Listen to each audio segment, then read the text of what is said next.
ክርስቲያኖችን በግፍ ሰማዕትነት መቀበል ለማስቆም ኃላፊነት ዲያቆን ሄኖክ በደንብ የሚናገርልህ ሃይማኖቱን ላይ እንደቀየርክ ነው። የኦርቶዶክስ ካባን ለብሰ አርሲ የተደረገው ድርጊት ትክክል አይደለም። በጣም ያሳዝናል። በጣም አዝኛል። ኢትዮጵያ ውስጥ ገዳዩ ወሃቢያ ነው። ወሃቢያ የሽብር ቡድን ማለት ነው። መሪያቸውም አብይ አህመድ ነው። ይሄ ታወቀ። ከመቶ ዓመት በላይ ያስቆጠረች ቤተክርስቲያንና ገዳማት እየተቃጠሉ ነው። ጥያቄው እስከ መቼ ነው? Today I stand before you with a heavy heart as a human being who cannot ignore the suffering of our people. ይህ ከጀርባ የምትመለከቱት ቪዲዮ ሐሰት እንደሆነና በአርሲ ምድር እንዳልተፈጸመ ተነገረ። ፓስተር አላፋት ዝማሬ የሚባል በመንግስት ስፖንሰር ተደርጎ በመስቀል አደባባይ ላይ ተዘጋጅቶ ይህንን ተቃውሞ ሲሰሩ የነበሩ እንዳለ በሄኖክ አማካኝነት በዲያቆን ሄኖክ አማካኝነት ይህንን ማስታወቂያ የሚሰሩት በጠቅላላ ወደ አላፋት ዝማሬ ማስታወቂያ ነበር የሄዱት። ሰላም ያገሬ ልጆች እንዴት ናችሁ? ዛሬም እንደተለመደው ከሶሻል ሚዲያ አነጋጋሪና ወቅታዊ የሆኑ ቪዲዮችን ይዤላችሁ ቀርብ ያለው። ለዚህ ቻናል አዲስ ከሆናችሁ ላይክ፣ ሰብስክራይብ በማድረግ ይህን ፋሚሊ መቀላቀል ትችላላችሁ። ሐሳብ አስተያየቶቻችሁን ኮሜንት ሴክሽን ላይ ጻፉልኝ። ቤተሰብ ይሄ ቪዲዮ ለብዙዎች እንዲደርስ ላይክ ማድረጋችሁ እንዳይረሳ። ወደ ቪዲዮቻችን ሄድ። ገዳይህን በስሙ የማትጠራ ከሆነ አንተ ፈሪ ነህ፣ መቼም አትድንም። በነገራችን ላይ ወሃቢያ ጎረቤት ካለህ አንድ ክላሽ ሊኖርህ ይገባል። በሬህንም ሽጠህ የቀን ስራም ሰርተህ አንድ ክላሽ ሊኖርህ ይገባል። ቤተሰብህንና ራስህን የምትጠብቅበት። የኛ ገዳያችን ኢትዮጵያ ውስጥ ገዳዩ ወሃቢያ ነው። ወሃቢያ የሽብር ቡድን ማለት ነው። መሪያቸውም አብይ አህመድ ነው። ይሄ ይታወቃል። መቼም እየፈራችሁ ካልሆነ በስተቀር አትፍሩ። የፈሪ ሰው መጨረሻው ውድቀት፣ ሽንፈት ነው። ስለዚህ ፈሪ አትሁኑ። እኔ ግለሰብን ለማስደሰት ሃይማኖቴን አሳልፌ አልሰጥም። በዚህ አጋጣሚ የኔ አክስት አጎቶች ወሃቢያ ከሆናችሁ አልፈልጋችሁም። ዘመድም አይደለንም፣ አንገናኝም። ምክንያቱም እኔ እባብ ካንገት ያልጠመጥመም በአይነ ቁራኛ ነው የምከታተላችሁ። ወሃቢያ ለሀገርም ለወገንም ለምንም ጠቃሚ አይደለም። ለምድርም ለሰማይም ጠቃሚ ፍጡር አይደለም። ምክንያቱም የፖለቲካ እምነት ተከታይ ነው፣ ፖለቲካ ነው የሚከተለው። ስለዚህ ሙስሊም ክርስቲያኑ ራሱን ከዚህ የሽብር ቡድን፣ የአረመኔ ቡድን፣ የኢሲሲ ቡድን ራሱን መከላከል አለበት። ተደራጅቶ ራሱን መከላከል አለበት። እየተፈናቀልክ ሁሌ በየድንኳንና በየጎርፍ እየወሰደ መኖር የለብህም። ለአንዴና ለመጨረሻ ታግለህ ነፃነትን አውጀህ በሰላም መኖር አለብህ እንጂ በቁጥር 10% በማይሞሉ እየተሸበርና እየተገደልን እየታረድን ሬሳ እየቆጠርን መኖር የለብንም።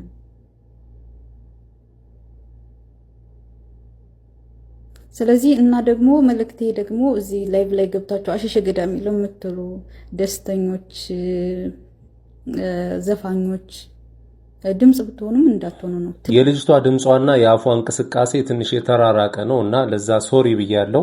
ሰሞኑን እንግዲህ አርሲ ላይ በሚገኙ ወገኖቻችን ላይ አሰቃቂ የሆነ ግድያ ተፈጽሟል። ያንንም ተከትሎ ብዙ ሰዎች ተቃውሟቸውን እየገለጹ ይገኛሉ። ባይዘው ይሄንን ነገር ለመቃወም ሰው መሆን ብቻ በቂ ነው። እንደ ሰው ማሰብ ብቻ በቂ ነው። በዚህ ሰዓት ደግሞ ታዋቂ የተባሉ ሰዎችም እየተቃወሙ ይገኛሉ። እስቲ ሶሻል ሚዲያው ላይ እነማን ተቃወሙ የሚለውን ደግሞ ላሳያችሁ። አርሲ የተደረገው ድርጊት ትክክል አይደለም። በጣም ያሳዝናል። በጣም አዝኛለሁ። ሁላችሁም እንደተጎዳችሁ እርግጠኛ ነኝ። ለሁላችንም መጽናናት ይስጠን፣ ብርታቱን ይስጠን።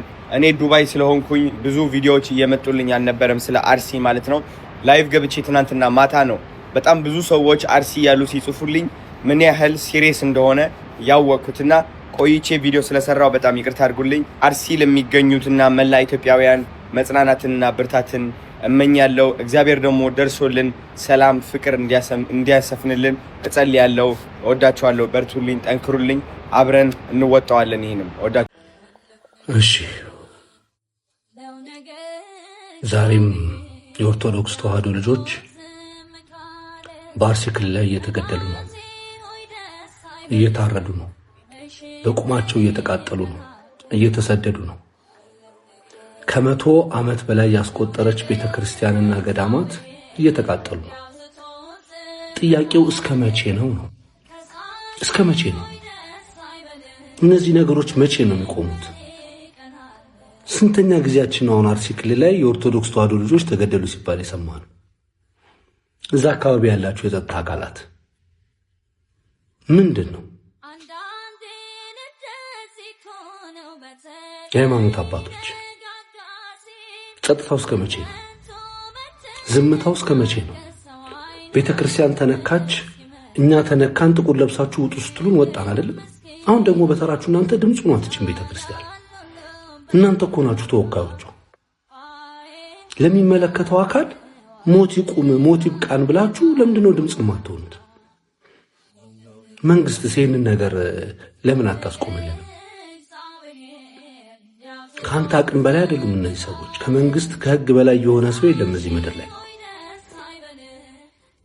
ታዋቂ ሰዎች ሶሻል ሚዲያ ላይ ያላችሁ፣ እዚህ ፕላትፎርም ላይ ያላችሁ ኢንፍሉዌንሰር ነን ባዮች፣ ብዙ ተከታይ ያላችሁ የተዋሕዶ ልጆች፣ አንገታችሁ ላይ ማህተም ያሰራችሁ የተዋሕዶ ልጆች የት ነው ያላችሁት?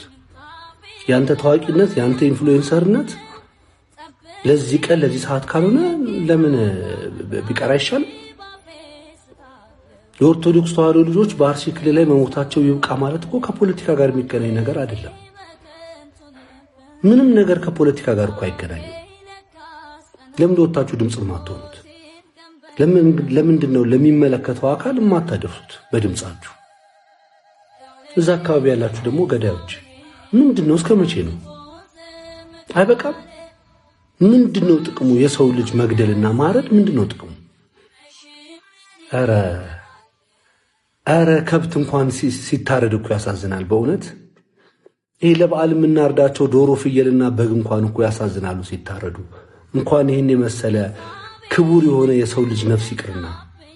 አረ ይብቃን፣ አረ ይብቃችሁ። ጥያቄያችሁ ሌላ ከሆነ ጥያቄያችሁን ለሚመለከተው አካል ውሰዱ። እነዚህ ንጹሃንን ተዋቸው እስቲ። የት ሂዱ? ከአካባቢያቸው ከቀያቸው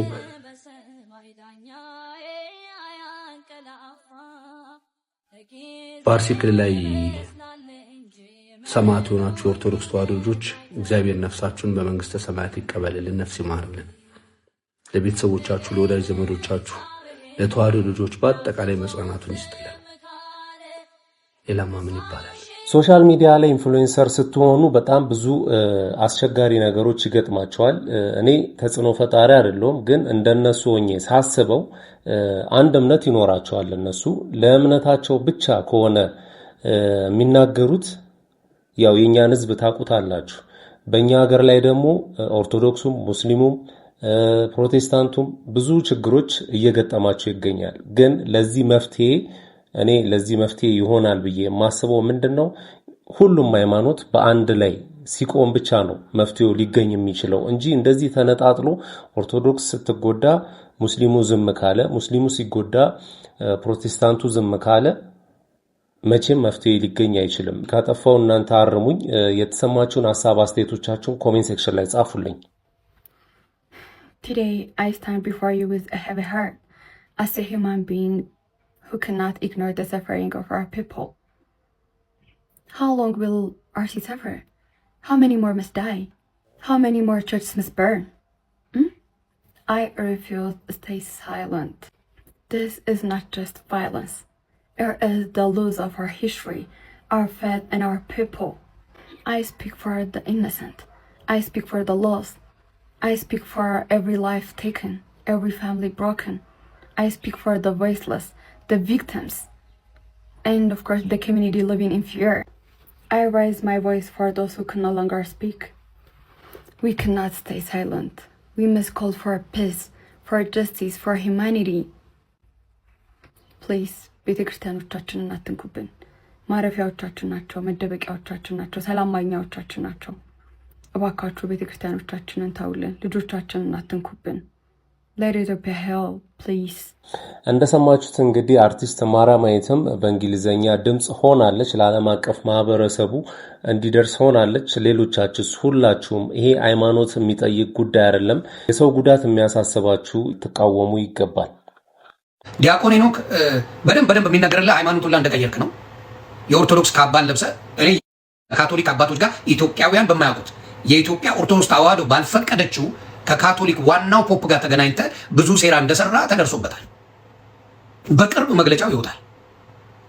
በቅርብ ይወጣል። እውነቱ ነው የሚነገር የሚባለው ነገር ሀቅ እንደሆነ ሄኖክ ዲያቆን ሄኖክ የምትሰራው ስራ በኦርቶዶክስ ከቨር ተደርጋ ምን እየሰራ እንደሆነ በደንብ ተደርሶበታል። ካንተ ሚሊዮን ጊዜ ኦርቶዶክስ ትበልጣለች። አንተ ህዝቡ እንዲዘናጋ ነጭ እያስለበስ ቁማሩን ትጫወተዋለህ። እግዚአብሔር ብቻ ነው ሲያጸዳ ፍጹም የሚያጸዳ። ሰው ግን አይተውልህም። የበፊቱን ነገር አይረሳም። የሚረሳው ማን ብቻ ነው? ሰው የሚያስቀርብን ቆሻሻ አለ። ሰው የሚተውልን ቆሻሻ አለ። የዛሬውን አያርገውና እያለ የቀደመ ኃጢአትን እያሳወሰ ያሸማቅቃል። ማቴዎስን ሁሉም ደበቁለት። ሐዋርያነት ማለት የወንድምን ኃጢአት ምን ማድረግ ነው? መሸፈን ነው። ይዋደዳሉ። ፍቅር የኃጢአትን ብዛት ይሸፍናል። ሊያቃልሉት አልፈለጉም። ታላቁን ሐዋርያ ቀራጭ ነበረ ብለው ማቃለላል። እሱ ደግሞ እቺ ተሸፍና እንድቀራጭ አልፈለገም። በትህትና ተናገረ። ቀራጭ የነበርኩታል። የእግዚአብሔርን ውለታ ደግሞ ዝም ብሎ ማሳለፍ አልፈለገም። ከምድራዊ አጣቢ በላይ ሊያነጻን የሚችለው ማን ነው? እጠበኝ ከበረዶ ይልቅ ምን ሆናለሁ? ነጭ ሆናለሁ። ከበረዶ ይልቅ የሚያነጻን እግዚአብሔር ብቻ። ባይዘዌ ዮናስ ሙሉነህን የምሰሙ ሰዎች በጣም ነው የምትገርሙኝ። እዛው ቲክቶክ እንትኑ ላይ ፔጁ ላይ ራሱ እየገባችሁ የምትወያዩ ሰዎች ጤነኛ አይመስሉኝም። ዮናስ ሙሉነህ ማለት የዛሬ ሸቃይ ሰው ነው። በቃ ዛሬን እንዴት አድርጌ ኮይል ልሰብስብ፣ እንዴት አድርጌ ገቢ ላግኝ የሚል ሰው ነው እና በጣም ነው የምትገርሙኝ። ዛሬ ኦርቶዶክስን ከፍ ያደርጋል፣ ሙስሊሙን ዝቅ ያደርጋል። ነገ ደግሞ ኦርቶዶክስን ዝቅ ያደርግና ፕሮቴስታንቱን ከፍ ያደርጋል። ከዛ ደግሞ ይገለባብጣቸዋል ሁሉንም ማለት ነው። እንደዚህ ያደረገ እሱ ቤት ገብታችሁ የምትወያዩ ሰዎች ጤነኞች አይመስሉኝም። እስኪ አንድ አባት እና ሌሎችም ሰዎች እሱ ቤት ገብተው የተወያዩትን ደግሞ ላሰማችሁ። በደንብ ጠይቅልኝ። እሺ እሳቸው በሚችሉት ነው እንግዲህ ተናግረዋል። እሳቸው የሚችሉትን እኔ ለአባ አንድ ጥያቄ ብቻ ነው ማቀርበው። በጣም አጭር ነች። ከ6 ወር በፊት በኢንተርኔት ላይ ዓለም አቀፍ የሆነ ድምፅ እያሰማን ነበር፣ ኦርቶዶክሳውያን ማለት ነው። እንደውም ተቀላቅለውን ሌላ ኦርቶዶክሶች የግሪክም የሌላውም በእንግሊዝኛ እየሰሩ ብዙ ነገሮች እየተካሄዱ ነበር። ዓለም ድምፃችንን እየሰማው ነበር በወቅቱ ማለት ነው፣ ምን ያህል ኦርቶዶክሳውያን በኢትዮጵያ ውስጥ እንደሚሞቱ። በዛ ሰዓት ግን ምንድን ነው የተደረገው?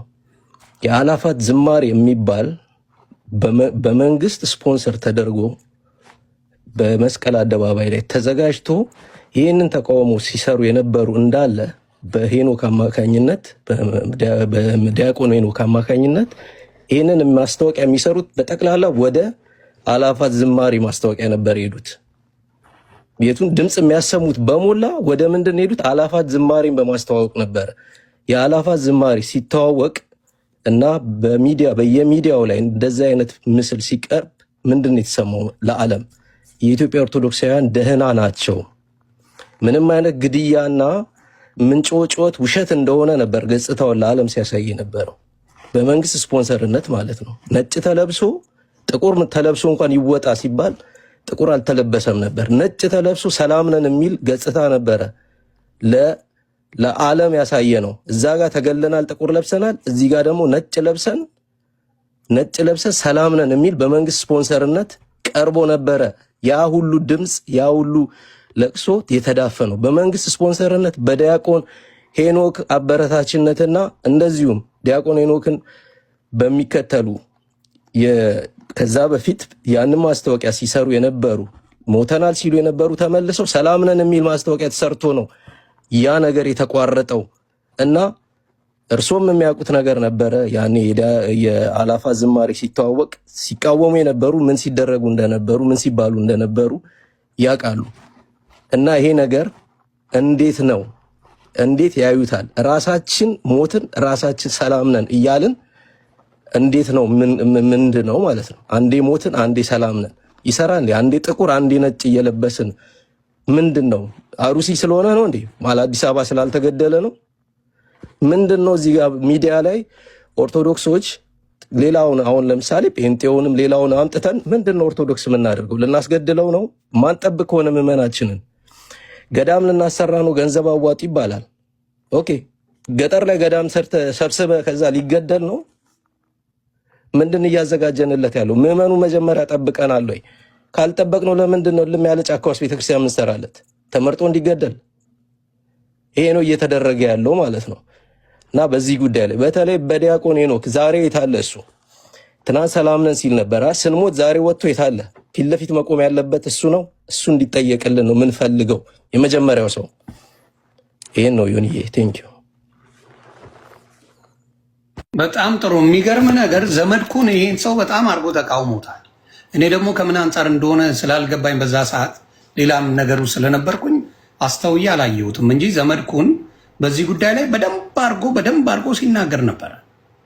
ይሄንን ህዝብ የሚሞተውን የሚገደለውን የተጨፈጨፈውን የኦርቶዶክስ ወንድምና እህት ጉዳይ ወደ ጎን አድርጎ ማስጨብጨቡን ማሳየቱን ሌላ ፖለቲካ መስራቱ ላይ ነው ፎከስ የተደረገውና ይሄ የገጽታ ግንባታ አይነት ጨዋታ የሚጫወተው ነገር አለና ዲያቆን ሄኖክ ከህዝብ በላይ አይደለም፣ ከምዕመናን በላይ ልትሆን አትችልም።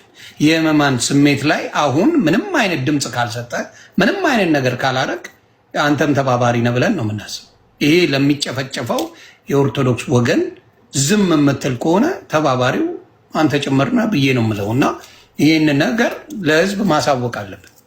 በደንብ የምናየው ነገር ነው እና በደንብ ይሄ አሁን የሚያዘምር የሚያስጨበጭብ የሚያስብል ነገር የለም። ኦርቶዶክስ እየተጨፈጨፈች ነው። ኦርቶዶክስ በምታዩት ሁኔታ መገለል እየተደረገ ነው። ብዙ ነገሮች እያየን ነው። ስለዚህ ያንን ነገር ማስተካከል የሚቻለው እዛ ላይ የሚሰሩ ፖለቲካዎችን በጥንቃቄ በመከታተል የሚደረግ ነገር ነው ብዬ ነው የማስበው እና በአደባባይ ወጥቶ ይሄንን ነገር ካልተናገረ እሱ ራሱ ያስጠይቀዋል ብዬ ነው የማስበው እና በዚህ ነገር ላይ ቀሲስ የሚሉት ካለ ወንድማችን ስለጠየቀ በጣም ጥሩ ሀሳብ ነው ዮኒ፣ ወንድማችንም እግዚአብሔር ይስጥልን። በነገራችን ላይ ያው ይሄ ባለፈው እሱም ያነሳው እኔም ቅድም ሳነሳ እንደነበረው የአርሲ ኦርቶዶክሳውያን ጭፍጨፋ በጣም ተጠናክሮ ይካሄድ በነበረበት ጊዜ እዚህ ሶሻል ሚዲያው ላይ በተለይ ቲክቶክ ላይ እንደ ኮሚቴ ሆነው ሲሰሩ ከነበሩ ሰዎች ውስጥ አንዱ እኔ ነኝ እና ያን ጊዜ በጣም ብዙ ስራ ሰርተናል። እግዚአብሔር ይመስገን። ህዝቡም እንዲነቃ ዓለም አቀፍ ኦርጋናይዜሽኖችም ደግሞ ኢትዮጵያ ውስጥ ያለውን የኦርቶዶክሳውያን ጭፍጨፋ እንዲያውቁት እንዲረዱት የማድረግ ትልቅ ስራ ተሰርቷል። የአእላፋት ዝማሬንም በተመለከተ በጣም ትልቅ ችግር ውስጥ ነበር የገባ ነው። ያን ጊዜ ተቃዋሚዎች ነበርን። እኔ ተቃዋሚ ነበርኩ። እዚህ በአጠቃላይ የአርሲን ጉዳይ ስናነሳ የነበርን ሰዎች አባታችንን መጥተዋል። ክቡር መልአከ ገነት ቀሲስ ዲበኩሉ ስንቃወም ነበር። ምክንያቱም አሁን ጊዜው አይደለም፣ ነጭ ለብሰን አደባባይ ወጥተን የምንዘምርበት ጊዜ አይደለም። ይሄን ማድረጋችን እየገደሉን ያሉትን ሰዎችና በቀጥታ የሚሆን በተዘዋዋሪ ይሄንን የሚደግፈውን መንግስት ነው የሚጠቅመው፣ ኦርቶዶክሳውያንን ፈጽሞ አይጠቅምም ይሄ ነገር የሚል ጽኑ ክርክር ስናደርግ ነበር፣ ስንሰደብ ነበር፣ ብዙ ተቃውሞ ሲገጥመን ነበር። ግን ወንድማችን እንዳለው የአእላፋት ዝማሬ ከተደረገ በኋላ ያልነው እኛ እንዳልነው የሆነው እኛ እንዳልነው ነው። መንግስት በደንብ ተጠቅሞበታል። ዮኒ አርሲ ውስጥ ኦርቶዶክሳውያን ሲጨፈጨፉ አይደለም የውጭ ሚዲያ አንድ የሀገር ውስጥ ሚዲያ ዘግቦ ያውቃል? አያውቅም። የአእላፋት ዝማሬን ግን የቀረ ኢንተርናሽናል ሚዲያ የለም ዘግቦታል። ለምን? አየው፣ ለመንግስት ፕሮፓጋንዳ ነው የሚጠቅመው። ኢትዮጵያ ሰላም ናት፣ በሰው በነጻነት ሃይማኖቱን ማክበር ይችላል፣ ማምለክ ይችላል የሚል ፕሮፓጋንዳ ለመስራት ነው የተጠቀሙበት። ሰርቶላቸዋል እነሱ። ስለዚህ ዝም ብለው ባለማወቅ ሲቃወሙ የነበሩ ናቸው። እኛ ዝማሬን አንቃወምም። ዝማሬ የቤተ ክርስቲያን ዋና አገልግሎቷ ነው። ግን ወቅት የሚባል ነገር አለ፣ ጊዜን መዋጀት የሚባል ነገር አለ። በሰሙነ ሕማማት የፋሲካ ዝማሬ አትዘምርም ቤተ ክርስቲያን። የሰሙነ ሕማማት የራሱ ዝማሬ አለው፣ የፋሲካ የራሱ ዝማሬ አለው። አየው። ስለዚህ ይሄንን የማያውቅ ዝም ብሎ እንደ መንጋ ግር የሚል ሰው ሲቃወመን ነበር ያን ጊዜ። ግን እኛ እንዳልነው ነው የሆነውና ወንድማችን ያነሳው ሐሳብ ትክክል ነው። አሁንም ቢሆን ከመንጋ አስተሳሰብ ወጥተን ሰከን ብለን የሚጠቅመው ነገር ላይ ትኩረት አድርገን ብንነጋገር ነው ራሳችንንም ህዝባችንንም ማዳን የምንችለው የሚል ሐሳብ ነው ያለኝ እኔ። ቴንኪው። በጣም እግዚአብሔር ይስጥልኝ፣ አመሰግናለሁ። ትክክለኛ ነገር ነው። አሁንም ቢሆን በዚህ የሚጭበረበር በዚህ የሚታለል ነገር እንደማይኖር ቀደምም ሳመሰግኖት ነበር ቀሲስ ዲበኩሉ። እኔ የክልሉ መንግስትን ግን እጠረጥራለሁ። ለምን በሉኝ፣ ይሄ ነገር አንድ አይደለም የተደረገው አይደል እንዴ? ተደጋጋሚ ነው። የመጀመሪያ ጊዜ ያ ወንጀል ከተፈጸመ በኋላ እዛ አካባቢ ቤተክርስቲያኗ አካባቢ ለምንድን ነው ጥበቃ ያልተደረገው? ምን እየሰራ ነበር የክልሉ መንግስት? እና ሶሻል ሚዲያው ላይ በስፋት አንድ ቪዲዮ ሲሰራጭ ነበረ፣ የቤተክርስቲያኗን ንብረት ይዘው ሲሰደዱ የሚያሳይ ማለት ነው። እሱ ውሸት ነው እየተባለ ነው። እሱን ቪዲዮ ደግሞ ላሳያችሁ። ይህ ከጀርባ የምትመለከቱት ቪዲዮ ሐሰት እንደሆነና በአርሲ ምድር እንዳልተፈጸመ ተነገረ። ፋስት መረጃ ከውስጥ የተላከለትን መልእክት ባጋራው መሰረት ከጀርባ ያለው ቪዲዮና ምስል በበርካቶች የአርሲ ኦርቶዶክስ ተብሎ እየተሰራጨ ይገኛል። ነገሩ ግን አርሲ አይደለም። በአማራ ክልል ማኖ ቀጨኔ ቅዱስ ገብርኤል ቤተክርስቲያን የአካባቢው ገበሬ አዲስ ላሰራው ቤተክርስቲያን በከተማ የተሰሩ የቤተክርስቲያን ንዋየ ቅድሳት ይዞ ወደ አዲሱ ቤተክርስቲያን ሲሄድ የሚያሳይ ምስል ነው ብለዋል። በቪዲዮው ላይ የሚያውቁን የከተማ ሰዎች እየደወሉ ምን ሆናችሁ ነው በማለት እየተጨነቁ ስለሆነ እኛ ጋር ሰላም መሆናችንን የሚዘዋወር ፎቶና ቪዲዮ ለአዲሱ ቤተክርስቲያን መሆኑን አሳውቁልን፣ በአርሲ የተፈጸመውን ተግባር ሙሉ በሙሉ እናወግዛለን ብለዋል። ከሰሞኑን በሚያሳዝን ሁኔታ በምስራቅ አርሲ ሀገረ ስብከት ኦርቶዶክሳውያን ላይ የደረሰውን ግፍና ግድያን አስመልክቶ እንግዲህ ብፁዕ ወቅዱስ አቡነ ማትያስ ቀዳማዊ ፓትርያርክ መግለጫ አውጥቷል። ያው እንደምታውቁት ከሰሞኑን በምስራቅ አርሲ ሀገረ ስብከት ብዙ ኦርቶዶክሳውያን ተገድለዋል። ከዛ በተጨማሪ ደግሞ ብዙዎች ተፈናቅለዋል፣ ከቀያቸው ሸሽተው ሄደዋል። ቤተክርስቲያንም ላይ ጉዳት ደርሷል። እናም ይህን የደረሰውን ጥቃት አስመልክቶም አባታዊ መልእክት አስተላልፈዋል። እናም እሳቸው እንዳሉት ከሆነ በልጆቻችንና በቅድስት ቤተክርስቲያን ላይ ስለደረሰው አሰቃቂ ጥቃት የሰማነው በተሰበረ ልብ፣ እናም ቤተክርስቲያን በተቃጠለበት እንዲሁም የካራ ኩፍታና መድኃኔዓለም ቤተክርስቲያን በተዘረፈበት በዚህ ክፉ ቀን ላይ በርካታ ምዕመናን በግፍ መሰዋታቸውና በመቶዎችም የሚቆጠሩ ወገኖቻችን ከቀያቸው መፈናቀላቸውን ቤተክርስቲያንን እጅጉ አሳዝኗል። እናም ቤተክርስቲያን በምድራዊ በከራ ውስጥ የሚገኙ ምዕመናን በምታጽናናበት በዚህ ወቅት ላይ ራሷ በፈተና ውስጥ ሆና ከመቸገሯን በላይ በአርሲ ምድር በተደጋጋሚ የሚስተዋል በደልና ግፍ በሁላችም ልቦና ውስጥ እስከመቼ የሚል ቁጭትና የሀዘን ጥያቄን ፈጥሯል። በመሆኑም ይህ መከራ እያበቃ ሳይሆን እየሰፋ በመምጣቱ የዜጎችን ደህንነት የመጠበቅና ሰላምን የማስፈን አደራ የተሰጣችሁ የጸጥታ አካላትና በመዋቅሩ ያላችሁ ኃላፊዎች ከምንም በላይ ታሪክ የሚጠይቃችሁ በስልጣን ዘመናችሁ ለዜጎች ደህንነት በምትከፍሉት ዋጋ ነውና ይህንን የጥቃት ሰንሰለት በማስቆምና ወንጀለኞችን ለህግ በማቅረብ ከታሪክ ባለዳነት ድኑ ዘንድ በቤተክርስቲያናችን ስም አክበክረን እናሳስባለን። በየአካባቢው የምትገኙ ምዕመናንና መላ ኢትዮጵያውያንም በወንድማማችነት መንፈስ ተጋግዛችሁ የተፈናቀሉ ወገኖቻችንን በመደገፍ በጸሎት ከቤተክርስቲያናችን ጎን እንድትቆኑም ጥሪያችንን እናቀርባለን። በመጨረሻም ቤተክርስቲያናችን ለሰላም ለይቅርታና ለሰው ልጆች ክብር ሁሉ ጊዜ የምትቆም መሆኑን በመግለጽ ይህንን የሀዘን ሰዓት አምላካችን በምሕረቱ ያሳልፍልን፣ የሞቱትን ነፍሶቻቸውን በመንግስቱ ይቀበልና የተጎዱትንም በቸርነቱ ያጸናናልን በማለት አባታዊ የሀዘን መልእክታችንን በእግዚአብሔር ስም እናስተላልፋለን ሲሉ መልእክታቸውን አስተላልፈዋል። በመጨረሻም እግዚአብሔር አምላክ ኢትዮጵያና ህዝቦቿን ይባርክ የሚል መደምደሚያ አለ። ኡስታዞቹ በአርሲ ዞን በኦርቶዶክሳውያን ላይ የተፈጸመውን ጥቃትና ግድያ በዚህ ሰዓት እያወገዙ እንዲሁም ደግሞ የሀዘን መግለጫና የተለያዩ መልእክቶቻቸውን በማህበራዊ ትስስር ገጾቻቸው ላይ እያሰፈሩ ይገኛሉ። የእስልምና እምነት ተከታይ ኡስታዝ የሆኑት አቡበከር እንዲሁም በተጨማሪ ኡስታዝ ያሲን ኑሩ እንዲሁም ደግሞ ኡስታዝ አህመዲን ጀበልን ጨምሮ የተለያዩ የእስልምና እምነት ተከታዮች በዚህ ሰዓት መልእክታቸው እንዲሁም ደግሞ የሀዘን መግለጫቸውን እያስተላለፉ ይገኛሉ። መልእክታቸውን ካስተላለፉ ኡስታዞች መካከልም ኡስታዝ አቡበከር በንጹሃን እልቂት በአስቸኳይ ሊቆም ይገባል፣ በአርሲ ዞን በተለያዩ አካባቢዎች ላይ ንጹሃን የኦርቶዶክስ የክርስትና እምነት ተከታዮችን በመግደል በርካቶችን ከቤት ንብረታቸው በማፈናቀላቸው የተሰማኝን ጥልቅ ሐዘን እገልጻለሁ። ይህንን በመስማት እጅግ በጣም አዝኛለሁ በማለት መልእክታቸውን እያስተላለፉ ይገኛሉ።